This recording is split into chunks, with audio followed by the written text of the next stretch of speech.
नमस्तुभ्यः। ओम नमस्तुभ्यः।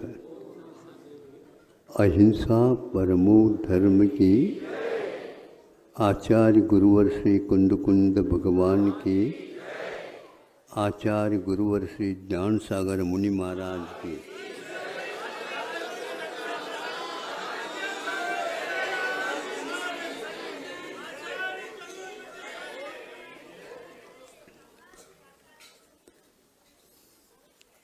आज चौथा दिन है पर्व का। आप लोगों को हल्कापन महसूस तो हो रहा होगा, शारीरिक दृष्टि से नहीं किंतु मानसिक दृष्टि से हल्कापन होता है। तनाव मुक्त होने से सामने नाव आगे आगे बढ़ती चली जाती है, और तनाव में आ जाए तो नहीं भी डूबती है तो डूबने को हो जाती है। सब कुछ खेल मानसिक आधार पर अथवा अपने भावों के ऊपर आधारित रहता है।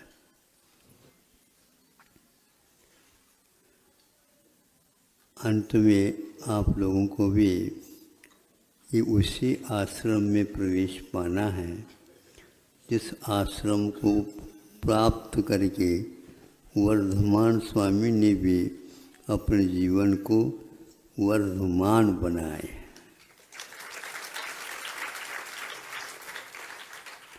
दूसरे के सहयोग से संभव नहीं, किंतु दूसरे के आदर्श को सामने रखने से ये सब संभव है। दर्पण कभी भी हमारे मुख के ऊपर जो कालिमा लगी है वह पहुँचता नहीं, साफ नहीं करता, किंतु दर्पण का इतना बड़ा योगदान रहता है, उसको देखते ही वहीं पर हाथ चला जाता जहाँ पर कालिमा लगी है।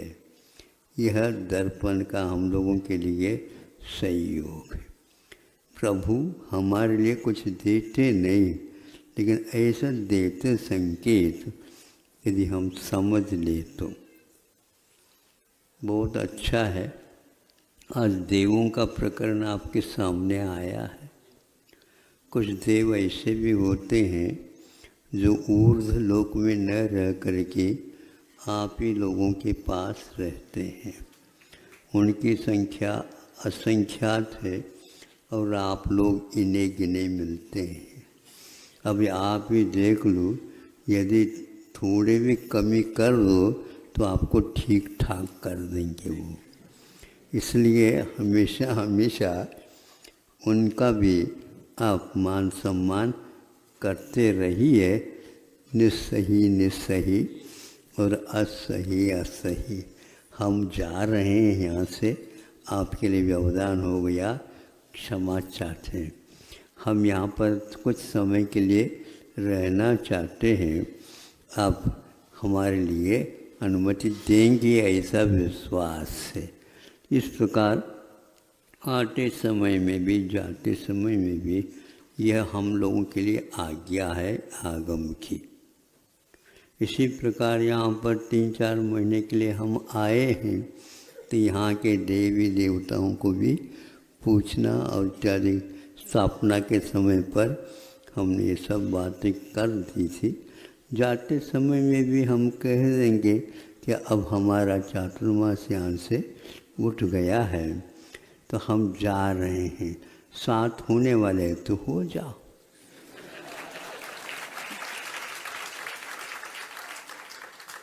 इतने समय रहने के उपरांत देव लोगों को भी लगता होगा, उनके आँखों में पानी तो नहीं आता, लेकिन पानी से कम नहीं, उनकी आँखों से मोती झरते रहते। देव भी ऐसे करुणावान होते। देवों में करुणा नहीं है ऐसा नहीं है तो, लेकिन जो व्यक्ति एक प्रकार से उद्दंडता रखता है तो उसको सीधे करने के लिए उसका प्रयोग हाँ, प्रभाव रहता है और एक प्रकार से अनुग्रह, अभिशाप और अनुग्रह है, ये दोनों उनके पास रहते हैं, जिसका नाम है प्रभाव।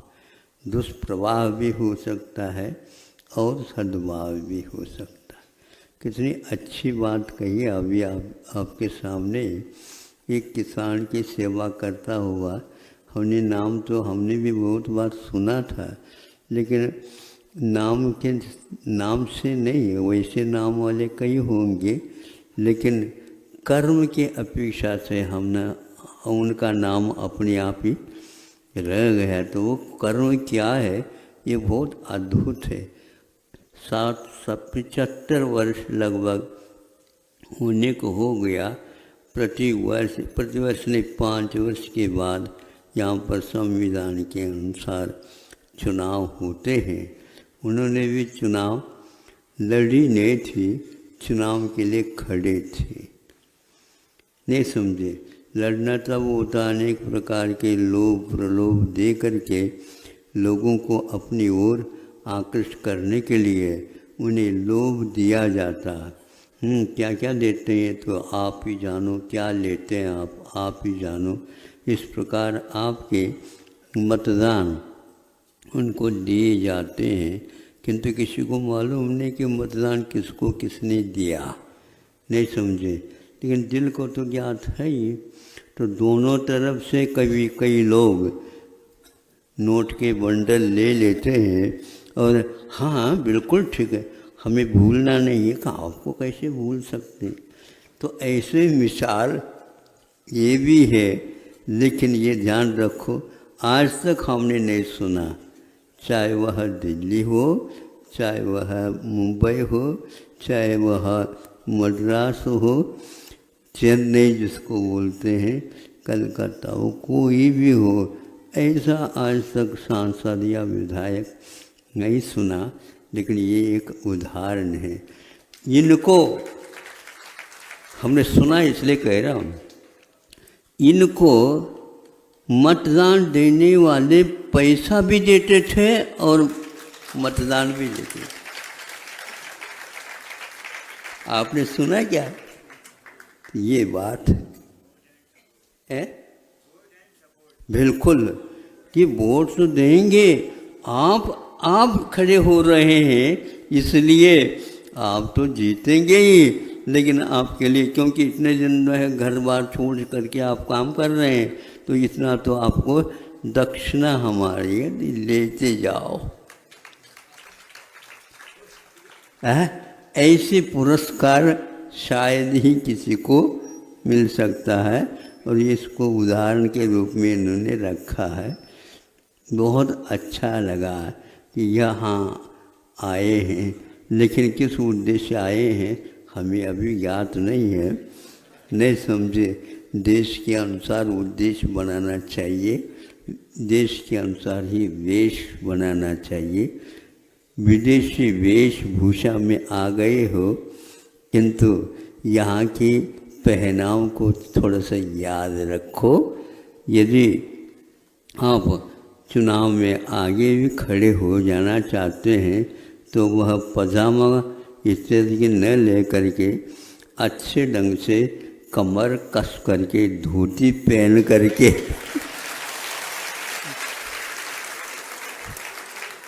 अभी आप तो कमर तो कसते हो, बेल्ट के मार सूट पहनते हो, जब कभी भी गिर गए तो बहुत मुश्किल, लेकिन धोती पहनने वाला कभी गिरता नहीं, वो तो ऐसे पकड़ करके चला जाता।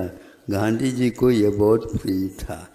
अब आगे चले थोड़े बहुत, चतुर्थ अध्याय में क्या क्या विषय आया है, बहुत कुछ विषय आया है, लेकिन सब ऊपर वालों के बारे में आया।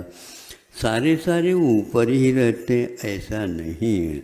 मध्यलोक में जो भुवनवासी व्यंतर और ज्योतिष निकाय के देव रहते हैं वे मध्यलोक में रहते। मध्यलोक कितना रहता है? जितना मनुष्य लोक है उतना रहता, उसके आगे भी रहता है, लेकिन वहाँ पर तिर्यंती ही तिर्यंती रहती है। ढाई द्वीप में ही इनका मुख्य रूप से किनका कि मध्यलोक का विस्तार माना गया। फिर बाद में इसको तिर्यक लोक के रूप में भी कहते हैं। नृलोक जहाँ पर मनुष्य रहते हैं वहीं पर इसको नृलोक बोलते हैं। फिर इसके उपरांत जो कुछ भी है वह तिर्यक लोक कहा है। आजू और बाजू में फैलाव है और ऊपर भी है, लेकिन वह 1,00,000 योजन प्रमाण ऊंचाई पर। फिर जब सुमेरु का समापन होता है ऊर्ध्व लोक का वहाँ पर आना होता है, उसकी सीमा यही है। तो मध्यलोक, नृलोक और ऊर्ध्वलोक के बीच में अंतराल क्या है? एक बाल का अंतराल है। वहीं के वहीं मान लो मुनि महाराज देख लें एक आध बार ऊर्ध्वलोक में भी जा कर के घूम कर के आ जाए, ऐसा संभव नहीं है। सीमा का उल्लंघन करना एक अपराध माना जाता है या लोभ माना जाता है कि आप लोगों का भी कर्तव्य है अपनी सीमा कहाँ तक है ये आप देख लो। यदि सीमा के भीतर कोई आ रहा है रोक दीजिए, और आप कभी भी भूल करके दूसरे के सीमा में नहीं जाए। कबड्डी खेला है आप लोगों ने कभी?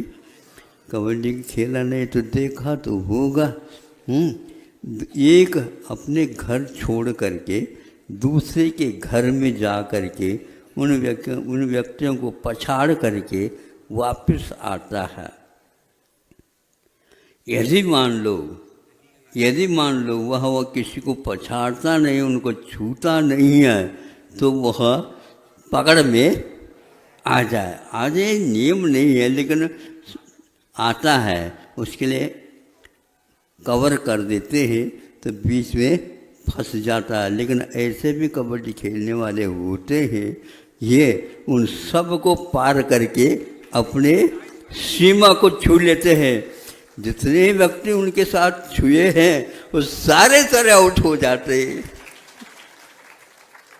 भारत आज तक सीमा में रह करके अपना संरक्षण किया है, लेकिन ये भी ज्ञात रहना चाहिए कि यह सीमा का उल्लंघन तब करेगा जब आप भी सीमा का उल्लंघन कर जाते। इसलिए लोभी व्यक्ति ही बहुत कुछ अतिक्रमण वगैरह करते हैं। देव लोग कभी भी अतिक्रमण नहीं करते, उनका अपने आप में बहुत, इसलिए उनके यहाँ प्रायः शुभ लेशाएँ होती हैं और भवनवासी इत्यादि में शेष भी रह सकते हैं, ऐसा आगम में उल्लेख मिलता है।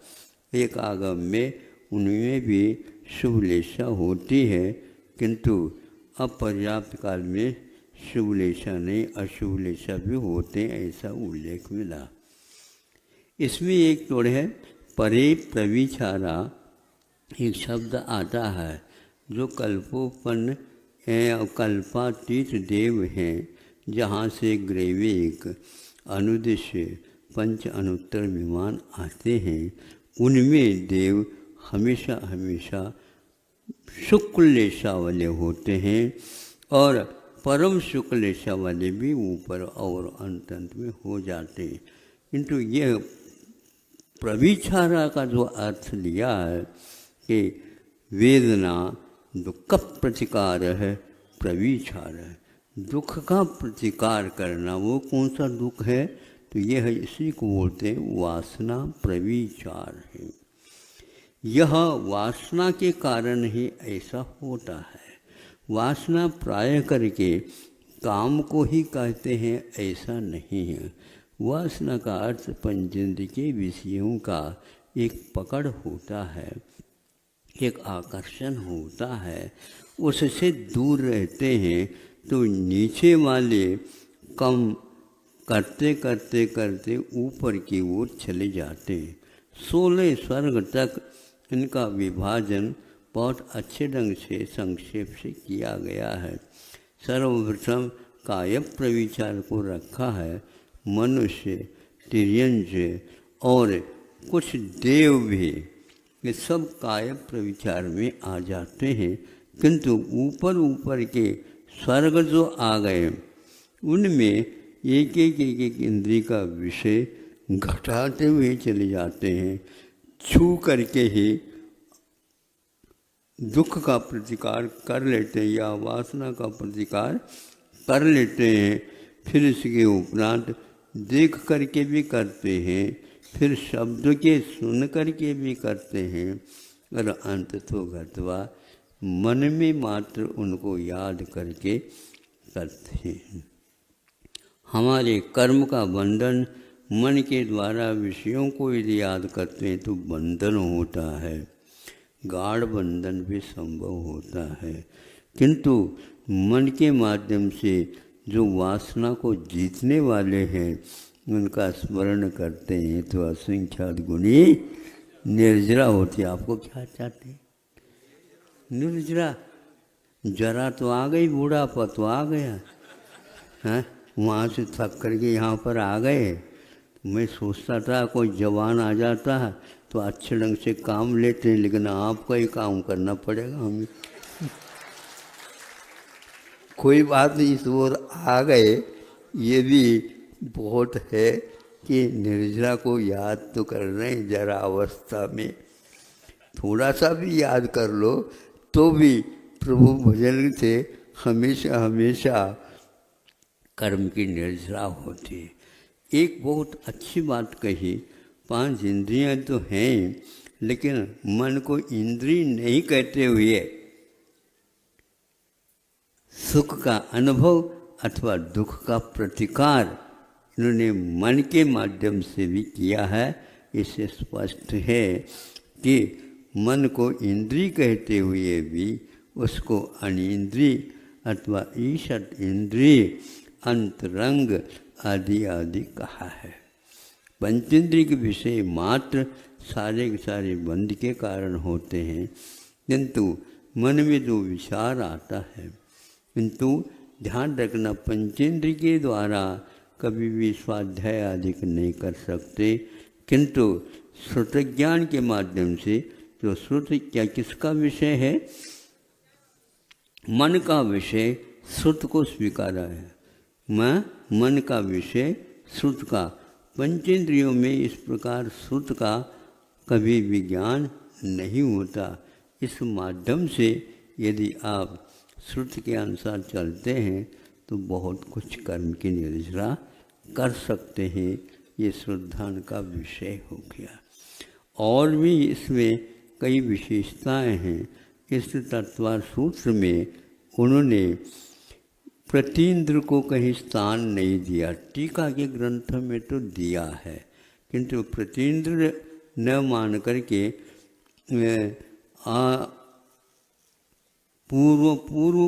पूर्वयो बिंद्राहा, पूर्व के 2 निकायों में 2 इंद्र होते हैं, ऐसा कहा, प्रतीन्द्र नहीं कहा।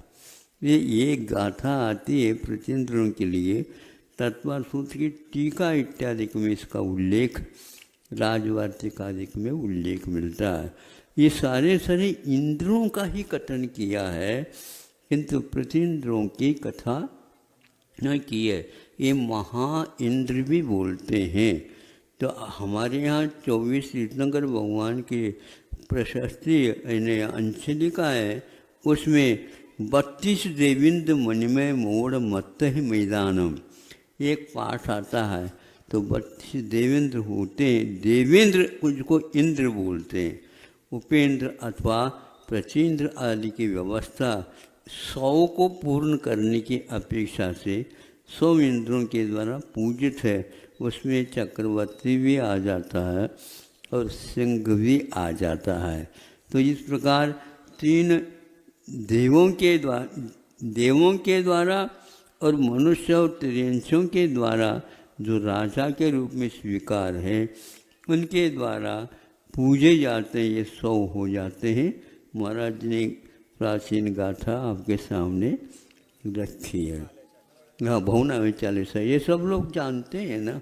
पूजन में तो आ जाते हैं, पर पूजक तो है, लेकिन पूजा का अर्थ समझना चाहिए। अभी धीरे धीरे सीख रहे हैं, 10 दिन में तो आएगा नहीं, लेकिन फिर भी संस्कार तो आप ले जा सकते हैं। एक और है कि परा और अपरा, ये 2 शब्द आते हैं प्राय करके आयु के नापतोल के लिए। यह परा और अपरा प्राय करके प्रयोग किए हैं।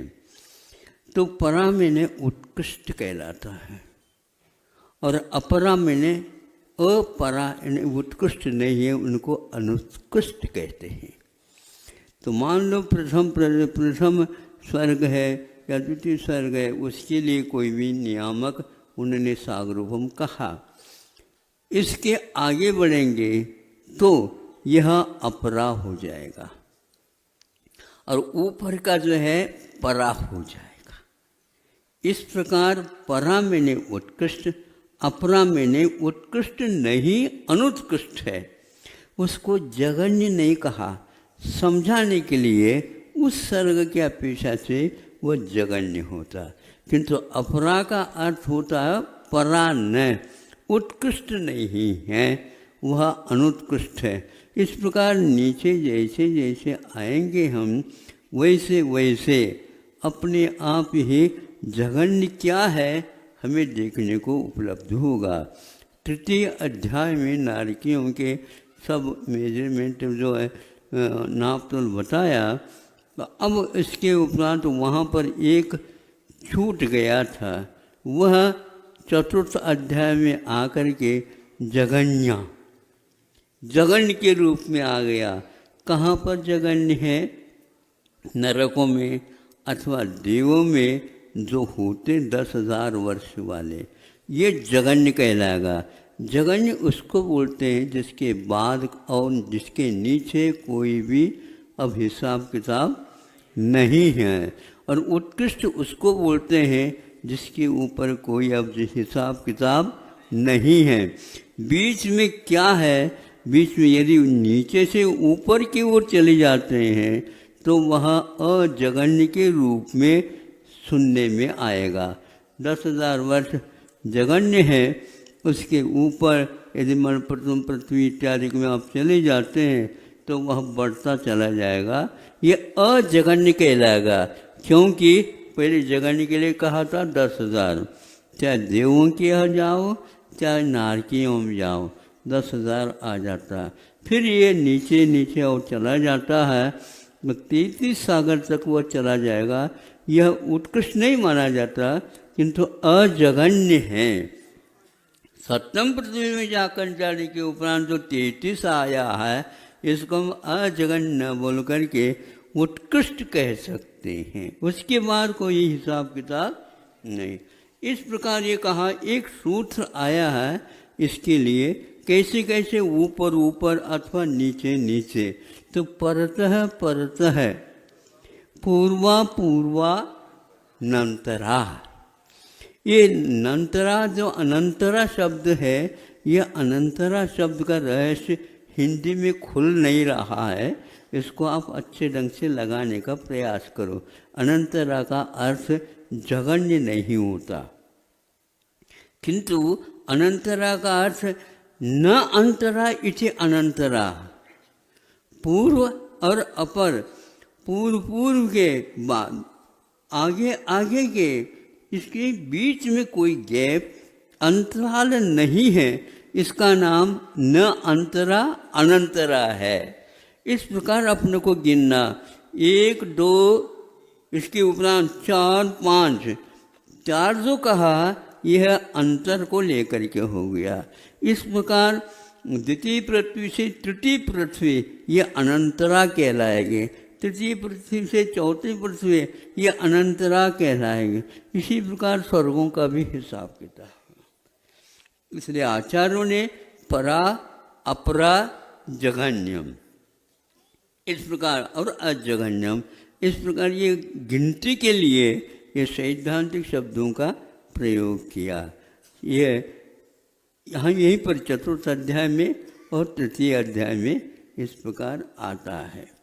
बहुत कुछ है इसमें लिखा हुआ है, आप लोगों को फुर्सत निकालना चाहिए काल अवधि, और इस अवधि में से थोड़े बहुत हम इस तत्व के बारे में कि 3 लोक कितना बड़ा विस्तार है, लोक का विस्तार इससे भी और अनंत गुना है, इन सब को यथावत बैठ करके बिना आँख खोले भी हम जान सकते हैं।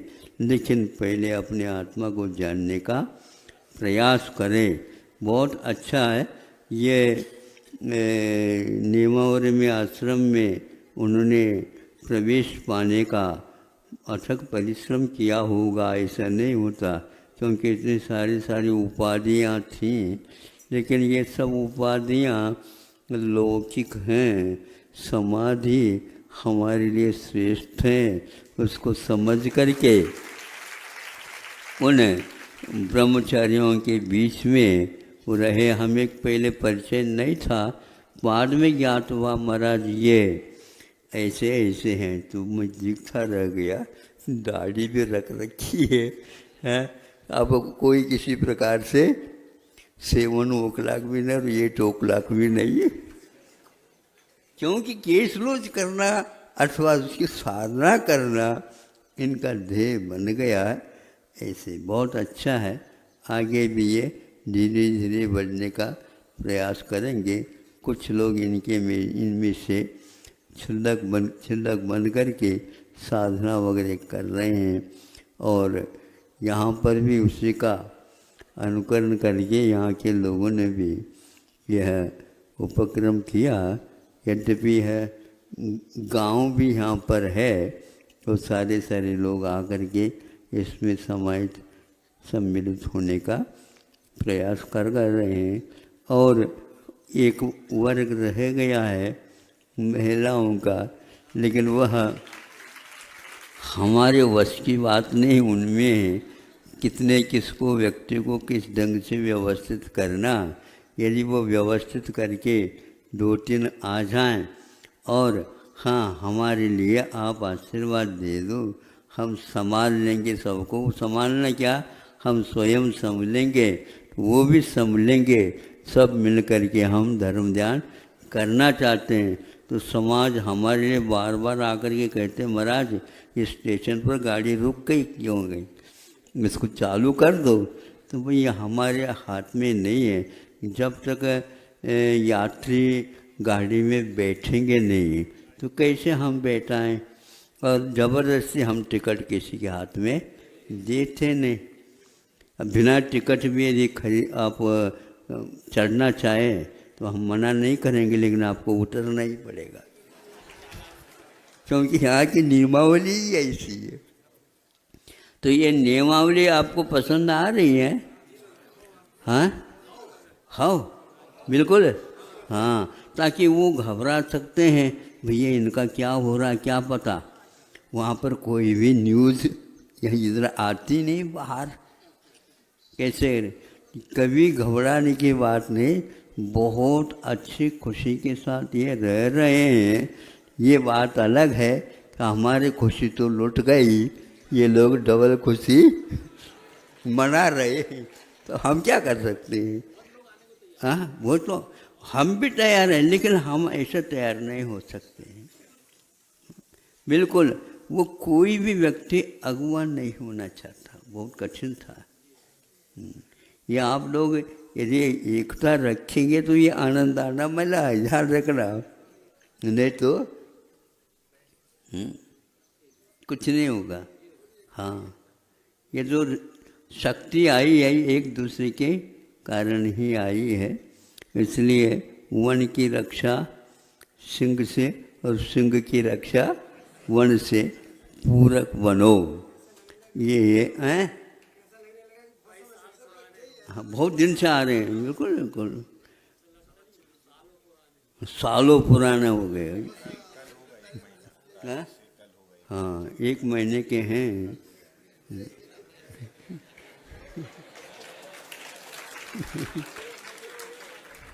एक महीने में बोलने लगे। अहिंसा परमो धर्म की